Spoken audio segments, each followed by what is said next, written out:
Hello and welcome to John. John, let's start. Can you just pronounce your surname for me, please? Sure, yeah, it's Ovenden. Ovenden, because obviously... Yeah, I know everybody thinks, because you've got oven in there, it's Ovenden. But I was told from a boy it was Ovenden. But you can call me Ovenden. It's probably better for these purposes, isn't it? It does work very well for this purpose, but I'll tell you what, I'll just call you John for now, John. So, whereabouts in the country are you, John, and where are you going to be working with OvenGleamers? So I'm actually living in Linton, which is a little village just outside Cambridge. And my OvenGleamers franchise is Cambridge West, which is obviously just basically just up the road from where I'm living. So it's close. It's within 15-20 minutes of where I'm living. So it's very close. Yeah. That's nice and convenient for you then as a commute. Yeah, it's not too bad at all. Okay. Is this your first time being self-employed, John? No, I actually was previously working in the construction industry, working for a building company. I looked after their health and safety. I did also do work on the tools on site, but predominantly it was mainly administration and health and safety. Oh, okay. And so you've no experience of doing, certainly not cleaning ovens to this extent, but... No, in a baptism of fire, to be honest. Yeah, two weeks training and then straight in. Yeah. Wow, that's pretty good going then. 2 weeks, then you had a customer ready to go. Oh, it was full on. I mean, this is my 10th week. I think I've had 2 or 3 Saturdays off in that time. I've worked Saturdays because customers was asking for ovens to be done. I agreed to work Saturdays to try and clear the backlog a little bit. So yeah, but it's been really, really busy. Yeah, and you took over an existing franchise, didn't you? That's correct, yeah. And as I say, you already had lots of bookings, and we've added more bookings since then. And I've got quite a full calendar for most of the year, in fact, now. I've not got many spaces left. No, it's pretty full on, yeah. What are most people asking you to come and give them a hand with? Is it ovens or is it barbecues, microwaves? What is it that people are really... It's predominantly, yes, ovens. Ovens and mainly, I've done a few Argas. A lot of them have been ranges, actually. Yeah. You know, the bigger ovens. But yeah, it's been it's been really interesting, and most people are kind of, and I try and do a bit of upselling as well, because I'll go there and they might want the oven done, and I'll say, well, you know, if you think the hob or the extractor could need a bit of attention, and as well as offering oven liners and things like that as well. So you have to think on your feet, I think. Absolutely. So where did you, talking of thinking on your feet then, where did this opportunity come from? When did you suddenly think, you know what, I want to clean ovens for a living? There must be something out there. It's funny you should say that, because it was complete, it's just pure chance. We have a local magazine. It's a local Cambridge magazine, and I never look at it, to be honest. We kind of keep it. We get the bin dates on it, so we pin that onto the fridge, so we know when our bins are going to be empty. Absolutely, yeah. Right, so just one. I just happened to read through it, and actually read an advert that Andrew Scott had placed, advertising his franchise for sale. I had a look at that. I was kind of in a position at work where the current job was finishing, and I would have had to have gone and worked in London, which I'd already done prior when I first moved to Cambridge, and I didn't particularly want to do it again. That journey isn't nice, so I was kind of thinking of different things to do. I'll give Andrew a call, made some inquiries of my own, looked into it a little bit more, and then spoke to Catherine, and we went from there. So yeah, pure chance really, but I'm honestly, it's been a real interesting and rewarding a change of career, if you like. Yes, but so it's a change of career, but as well, you hadn't even considered franchising as an option. This just came to you as an opportunity to change career and become your own boss.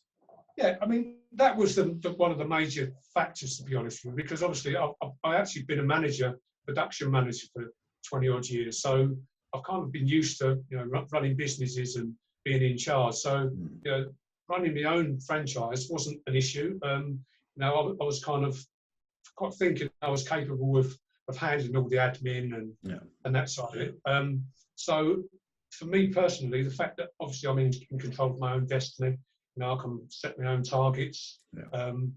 I can fail or succeed, you know, on my own merits. So, you know, to be honest, I am quite driven anyway. So I kind of always knew that, you know, providing that I was going to get on okay with cleaning the ovens, which, you know, it's not rocket science. And as long as you take the care and you know, you kind of put the effort in and give the customer a good job, which is obviously paramount, I think you'll succeed. So, no, it's no one that has to be a rocket scientist to do this job, but you do have to be, you know, driven.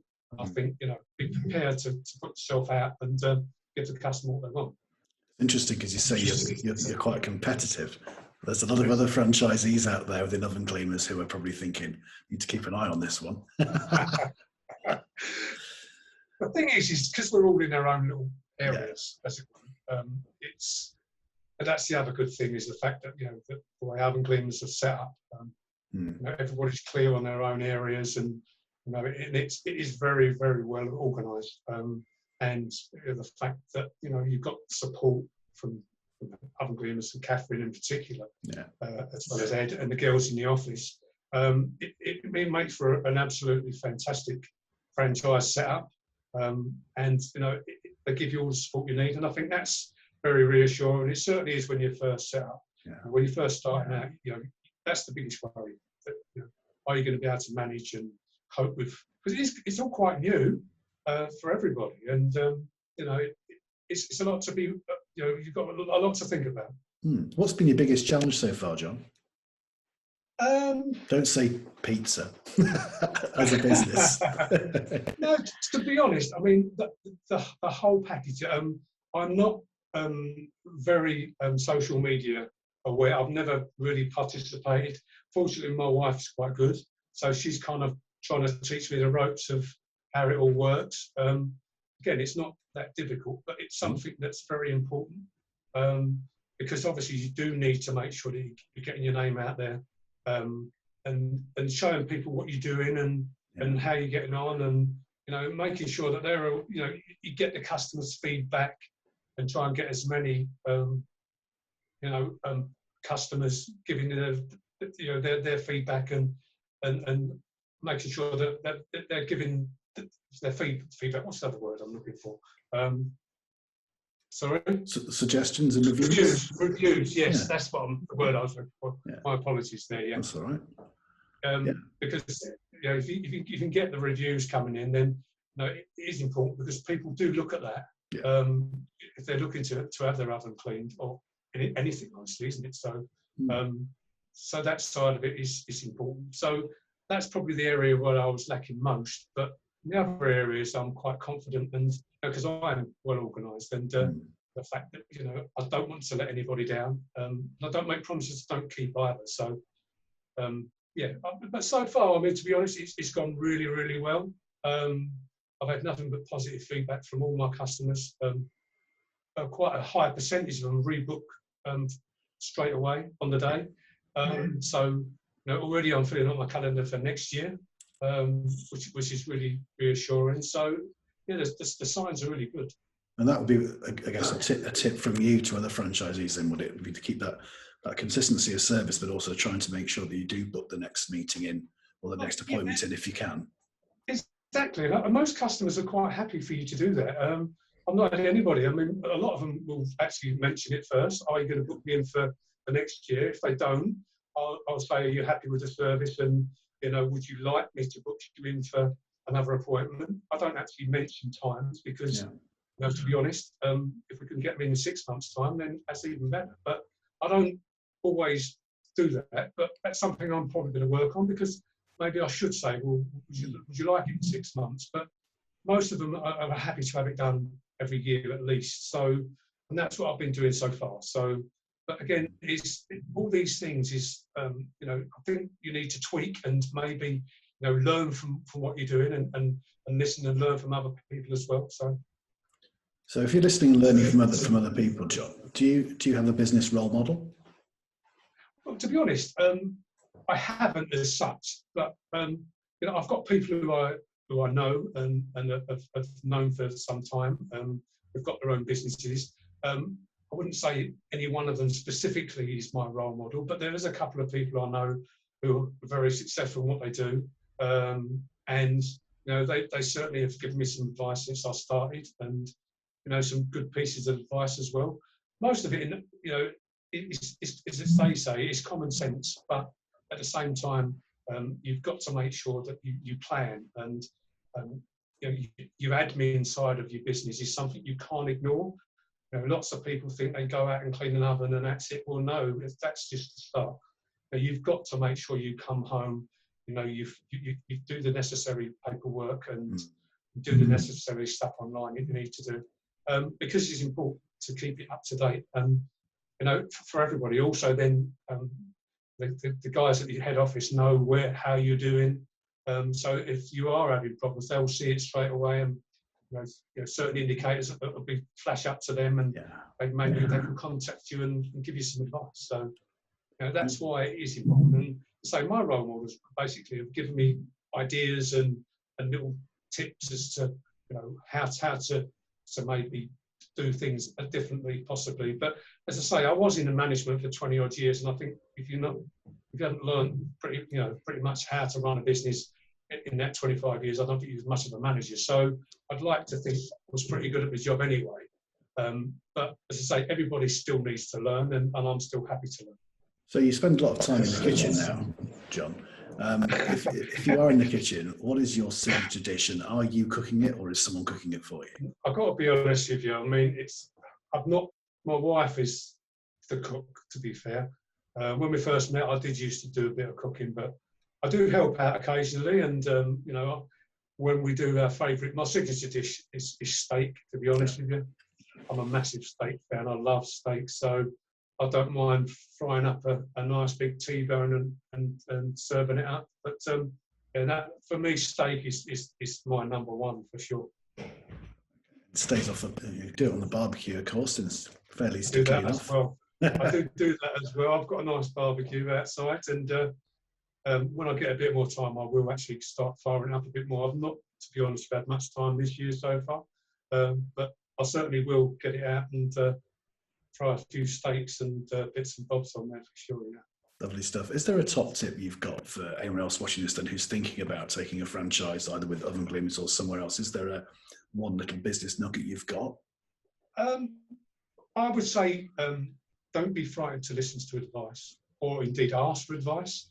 For me personally, OvenGleamers have been brilliant in, if I've had any problems or there's anything I'm not quite sure of, they're just a phone call away. So don't be frightened to ask.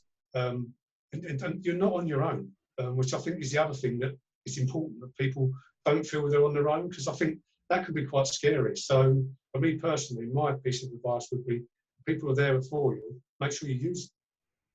That's great stuff. And I imagine you've got some other jobs booked in for the rest of the week. I mean, it's an afternoon now.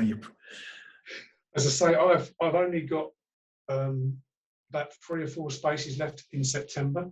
I'm on holiday next week, and I'm booked up then for all of September virtually, most of October, and then there's not that many slots in November and December. So, I'm pretty much full on. So. Again, I will be probably having to do a few more Saturdays after I come back from holiday.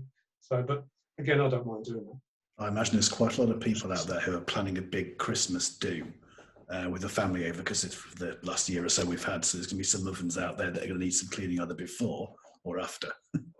Well, yeah, you're absolutely right there. Most people are saying lots of bookings are coming for Christmas. But again, I think a lot of people I've been speaking to have been waiting for so long that that's why the bookings have been so good because of lockdown. I've not had a chance. A lot of people didn't get their oven cleaned last year because the guy who I took the franchise over was off for quite a long period of time because he was shielding from during the COVID times. Excuse me. And so that's why I've been kind of clearing up the backlog. But having said that, yeah, you're right. People are looking forward to Christmas, and indeed, certainly lots of bookings coming for after Christmas as well, so they can have it cleaned after they've made all the mess. That's the New Year's resolution to have a cleaner oven, isn't it? I think possibly. Well, I just keep telling them, keep having it done. I mean, it'll prolong the life of your oven. But yeah, to be honest with you, that's a good part of the doing the job as well. Is the people thing. The chance to meet people and interact. And I am a people person, and I really enjoy chatting to people, and I'm quite at ease, doing that. And I do find that's a major part of why I wanted to also do the oven cleaning, not just cleaning people's ovens, but actually interacting and getting to know people. And you build up a rapport, and I think it's good for your business. Absolutely, and that comes down to trust, really, doesn't it? Because you're in their homes, and they're inviting you into the home, to the heart of the home, to the kitchen. So that rapport is really important. Oh, you're absolutely right. And I think you have got to be mindful of the fact that you actually are in their homes, and it is their house, and you've got to be respectful of that in everything you do, say and do. So certainly that is the major thing you do need to consider.